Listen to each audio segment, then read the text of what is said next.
Сметките останале блокирани, забраната за продажба имот во Битола исто така, но на обвинителството не му пречело единствено Жан Митрев да ја продава својата приватна клиника. На 2 дена после Божиќ пред 3 години, обвинителката Искра Хадживасилева го повлекла предлогот со кој се забранува отуѓување на клиниката Жан Митрев, но останала на предлозите со кој се забранува вршење исплата од сметки во повеќе банки и забрана за отуѓување недвижен имот во Битола, кои останале на сила.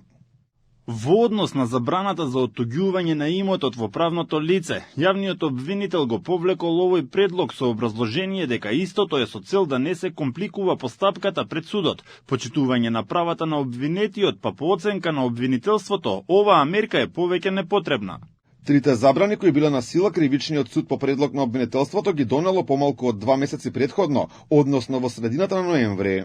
По предлог на основното јавно обвинителство Скопје од 16.11.2022 година, на 17.11.2022 година, кривичниот суд донел решение со кое барањето на основното јавно обвинителство го уважил и ги изрекол предложените мерки, и тоа забрана за оттуѓување на недвижен имот во Битола, забрана да се врши исплата од сметки во повеќе банки и забраната за оттуѓување на уделот во правното лице приватна здравствена установа Клиничка болница Жан Митрев. Доктор Жан Митрев во гостувањето во вечерното шоу на Богдан Илиевски на Алфа кажа дека Заев и Филипче во време на ковид пандемијата барале начин како да дојдат до сопствеништвото во неговата приватна болница, пошто била тргната забраната за незина продажба. Најспорно според тврдењата на доктор Митрев е што една недела откако на Филипче и Заев им кажал дека не може да ја продаде болницата дури да сака, бидејќи има забрана за отуѓување, одлуката била променета и забраната била тргната.